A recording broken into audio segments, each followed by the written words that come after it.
Okay, so brain rot kind of sounds like, something out of some cheesy sci-fi flick, right? Yeah. But get this. It's actually the Oxford Word of the Year for 2024, Wow. and over 37,000 people voted on it. So today, we're diving deep into this whole brain rot thing, Right. looking at, where it came from, how it's blowing up now, and what it all says about, like, us and the digital world. It really is interesting how this simple phrase has become this big symbol of the anxiety we have about all the stuff we're taking in online. For sure. Like, we've all had that feeling, right? After scrolling forever, your brain just feels fried. Yeah. But brain rot isn't just about feeling kind of spacey. Ah. It's become like this catch-all term for worrying if all this digital stuff is actually making us, well, dumber. And the thing is, this worry isn't actually new. Oh, Like the first time brain rot was written down was way back in 1854. really? Yeah, in Henry David Thoreau's Walden. Wait, Thoreau, the, like, simple living guy, what did he have to say about brain rot? Well, in Walden, Thoreau was criticizing society. Mm. He saw people going for simple ideas instead of complex ones and thought it was like making their minds weaker. Yeah. And he called that brain rot, even back then. So are we basically dealing with the same fear now, just like the internet is the problem instead of whatever was going on in Thoreau's time? It does seem like that, yeah. But what's different now is just how much information is out there, especially like the low quality stuff. The internet just throws all those anxieties Thoreau had into overdrive. And Oxford said brain rot is being used way more now, right? Oh, yeah, absolutely. It went up like 230% just between 2023 and 2024. Whoa, that's a crazy jump. What do you think caused that? I think it's a few things, honestly. First, I think more people are realizing that too much screen time and junky content might be bad, especially for young people. There was even a mental health center in the US, I think, that gave advice this year on how to spot and avoid brain rot. So, it's becoming more of a real thing. Wow, so even mental health experts are taking it seriously. That says a lot. It does. And second, I think we're just hitting a wall with all this digital stuff. It's like we're constantly drowning in information, and most of it is designed to be addictive, not, actually good for you. Yeah. So it's no wonder people are starting to worry about what it's doing to their minds. But it's not all bad, is it? It Yeah. seems like Gen Z and Gen Alpha, especially, they use brain rot in a kind of funny way. Oh, totally. There's definitely a playful, self-aware thing going on with how they use it. Right. Like they'll joke about doing brain rot stuff, like watching those what are they called, the skibidi toilet videos. Oh, yeah, those guys with the toilet heads dancing. I gotta admit, those were strangely addicting. Pure brain rot, right? Yeah. But why is that stuff so popular? That's what's so interesting. Is people just want to escape, zone out with something that doesn't make them think too hard. Yeah. In a world where we have to be on all the time, those kinds of videos and memes are like a mental break, Yeah. a way to just shut off and embrace the weirdness. So it's like a digital detox, but instead of totally unplugging, we plug into something totally mindless. Exactly. Give your brain a rest from all the noise and information overload. And there's definitely like this irony, this self-awareness in how Gen Z and Gen Alpha use brain rot. They know this stuff isn't good for them, but they're still into it. It's like they're owning the term, making it a joke. And that's created a whole new brain rot language. Skibidi basically just means nonsense now, and Ohio's anything bizarre or super cringy. It's wild how words born online end up in our everyday talk. It really is. It shows how flexible language is, especially in the digital age. New words and meanings pop up and spread like wildfire. But even with all the jokes and memes, there's still a serious side to the whole brain rot conversation, right? Oh, for sure. We can't just ignore the possible downsides. Like, what about our attention spans, critical thinking, our mental health even? You're right, and that's exactly what we'll be getting into next time. We're going to look at the not-so-fun side of brain rot, see what the research and experts are saying about what it could do to us and how we can protect ourselves. So we've talked about how brain rot, even though it sounds kind of funny, is making people wonder if all this digital stuff is messing with our heads. But what are the specific worries about how it could be affecting our minds? One big thing people are worried about is how it affects how our brains work, especially our attention spans. There's more and more research coming out that suggests being exposed to all this super stimulating, fast-paced stuff online, like on social media, could actually be rewiring our brains. Really? Yeah. And it might be making it harder to, actually focus on things that take more concentration. So it's not just that we feel scattered. It's like our brains are actually changing.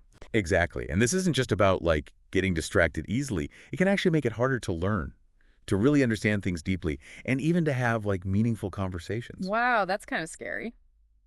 What about like our critical thinking skills? Does brain rot affect that too? That's another thing people are really worried about. When we're constantly bombarded with information, and a lot of it is, not even true or intentionally misleading, it's going to be hard to tell what's real and what's fake. Yeah. It becomes harder to, like, analyze things critically and form our own opinions based on, actual facts. So it's not just about how much content we're consuming, but it's also about the quality of the content and if we can even tell what's true anymore. Exactly. And that's why it's so important to, like, pay attention to where we're getting our information from and to work on those critical thinking skills so we can, be smarter about what we're reading and watching online. But I've also heard people say that this mindless content can be like good for you in some ways. Didn't we talk about how it's a way to escape, to de-stress? Like in a world where everything's so demanding, it's kind of nice to just turn your brain off for a bit. Yeah, there's definitely a place for that kind of mental break. And, like, humor can be a great way to cope with stress. Hmm. But I think the key is, like with most things, balance. It's good to recognize that even content that's fun and mindless can have downsides if, you know, it's all you ever consume. Oh, so how do we find that balance then? How do we enjoy those like guilty pleasures online without falling into the whole brain rot trap? I think a good first step is to just, like, be more aware of our own habits. What kind of stuff are we drawn to? How long are we spending on it? And how do we feel afterward? Once we start asking those questions, we can, like, see the patterns and make changes if we need to. So it's about being more careful about our digital diet. Just like we shouldn't eat junk food all the time, we shouldn't be filling our minds with just low effort content. That's a great way to put it. And just like we try to eat healthy food to nourish our bodies, we should also try to consume content that, like, nourishes our minds. Things that make us think, teach us new stuff, or inspire us. So it's not about like giving up all the brain rot stuff, but about making sure it's balanced with things that are actually stimulating. Exactly. And, what that looks like will be different for everyone. Some people might just need to, like, cut down on social media or be more picky about who they follow. Others might benefit from, like, reading books or watching documentaries to get more of that deep thinking in. It sounds like there's no one right answer. It's all about figuring out what works best for each person. Yeah, for sure. And it's an ongoing process. As the whole digital world keeps changing, so will our relationship with it. The important thing is to stay aware of, like, the good and the bad, and to make choices about how we engage with it all. You mentioned before that there was a mental health center that published advice on avoiding brain rot, right? What kind of things were they suggesting people look out for? They talked about a few key signs, like having trouble concentrating, feeling overwhelmed by all the information out there, getting anxious or restless when you're not online, and having a hard time doing things that take, like, sustained focus. So it's not just about how much time you're spending online, but how that time online is affecting your life offline. Exactly.